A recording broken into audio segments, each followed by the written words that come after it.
Good afternoon, Dark Horse Nation. I hope you guys are having a very good Friday. It's after 3 o'clock, so I hope you guys have punched out. That do the 7 to 3. And hope you guys are ready for another great weekend. Guys, it is hot. I mean, it's like 97.5 degrees here at the hut. The heat index feels like 98. Yeah, or 99. I mean, it is just freaking hot.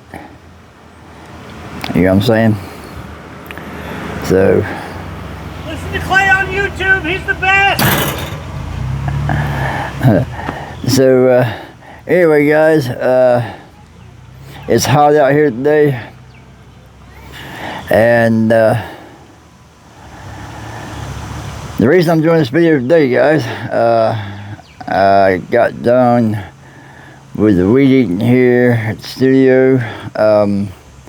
Next week is going to be unbearable as far as the heat goes, so there's no way that I'll be getting out and doing anything next week, because the heat index is going to be around 108, 110. I mean, it's going to be crazy. But today, guys, I just want to share this with you all. I try to keep you guys apprised, with my cancer experience and updates and things of that nature, because I know there's a lot of you guys out there who have went through the same things and are going through the same things. And today was one of those days, guys. I had to go get my throat scoped. So if you guys know what that is, it's just what they call a laryngoscopy. I think that's how you pronounce it. But anyway, guys, that's where they take this big, long tube, basically, and with a light on the end of it, and they'll run it down up to your nose and down through the back of your throat, so they can see your vocal cords, see the back of your tongue, see how your vocal cords are working, and see how everything is working. Okay, so I had to do that today. I've not had to do it in a while, and if you guys have ever experienced this, guys, you know how uncomfortable it can be. And even though they may try to numb your nose with spray, guys, it doesn't matter what they do, it doesn't numb it. And I mean, I'm not the kind of person whose face gets numb, really.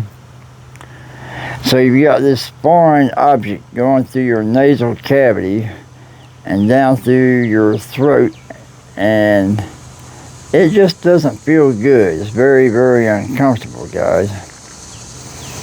So the ENT tries to make it as painless as possible, and I'm sure they probably had to go through the same thing too in training, so they know what it feels like, But just the anticipation, guys, of knowing what that feels like,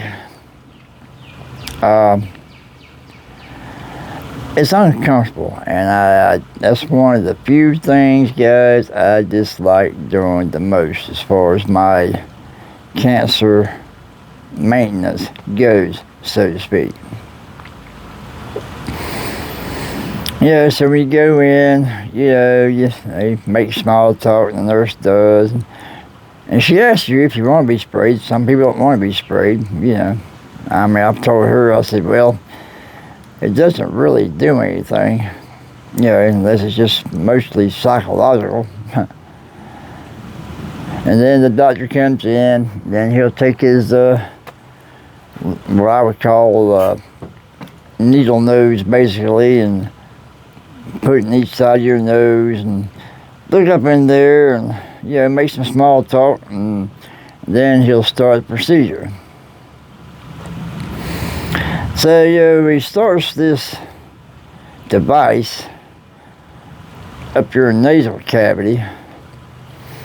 You're kind of holding your breath, and he tells you to take in a breath, and you try to swallow the best you can and just kind of let it go down the best you can without gagging or choking or sneezing or whatever else that may happen. And then when he gets it down to your throat, to where your vocal cords are and your epiglottis, he'll tell you to make some noises, whether it be an E, or tell you to breathe in, breathe out, and this goes on. I mean, probably for a minute. The whole procedure, guys, is probably less than 5 minutes, but it's still highly uncomfortable,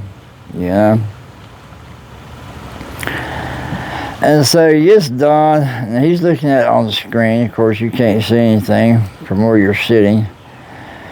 But he gets done, and he pulls this monstrosity out of your nose. And guys, I'll tell you what, the tube is long.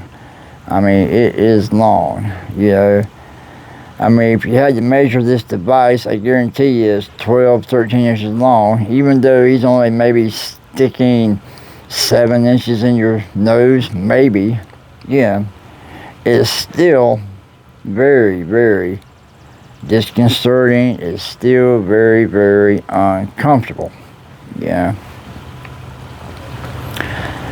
So this is what I did today, and then on top of that, he'll grab the base of your tongue, and then he'll stick a finger in there to feel the base of your tongue and see if the tumor has gotten any bigger or smaller. And I don't know about you guys, but you know what? I have a very, very low tolerance for anything being in the back of my throat since I've had to deal with throat cancer. I just don't want anyone messing with my throat, period.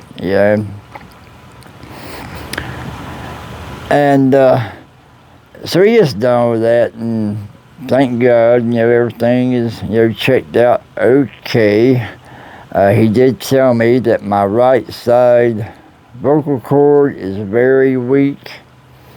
And he said what that means is the vocal cords don't really connect, to, I guess, make the adequate sounds that you need them to make. And he did say that, if I wanted to kind of correct it temporarily, they can put you under and give you an injection, like a filler, and the vocal cord, so it will touch the other one. That way your sounds better, supposedly, but it's only good for a year. And I said, you know what, that's okay. I asked him, I said, is my voice going to get any more gravelier than what it is right now? And he said probably not. It's probably going to stay about where it is right now. And I said, you know what, that's fine. Because to be honest with you guys, I am just grateful to be alive. And I'm grateful to even be able to speak at all. Okay? And, it's very, very hard, to articulate certain sounds. Of course, it doesn't help that I don't have teeth. And that makes a difference in the way you sound, And, but I'm just grateful to be able to communicate, because I remember in those early days, guys, when I first got sick, I was having to write everything on a notepad and share my thoughts with people that way and ask questions that way with a pen and paper. And that was it. So I'm grateful that I can speak. Yeah, my voice sounds gravelly, it sounds rough and nasally and all the above, you know. But you know what? At least I can get my point across. I can say what I want to say, and that's what I am very grateful for, guys. Yeah. But I just wanted to share that with y'all. It was very hot, and it's very hot still now. And I hope you guys have a wonderful start to your weekend. Try to stay cool. Next week, guys, is going to be horrendous. I do want to share what the garden is looking like with you all right now, and it basically has turned into dust. I mean, it's just been so hot and so dry, and it's already looking like it's done for the season, which it probably is. Yeah.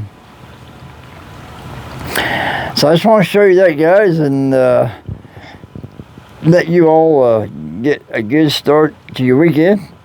Please like, please subscribe. It's free. I love you guys. Thank you all so much for your support. And I'll get up over here, and my ice is already melted. I mean, I haven't been out here that long. It's already melted, guys. This is for y'all. Wishing you all a very blessed, safe, good weekend.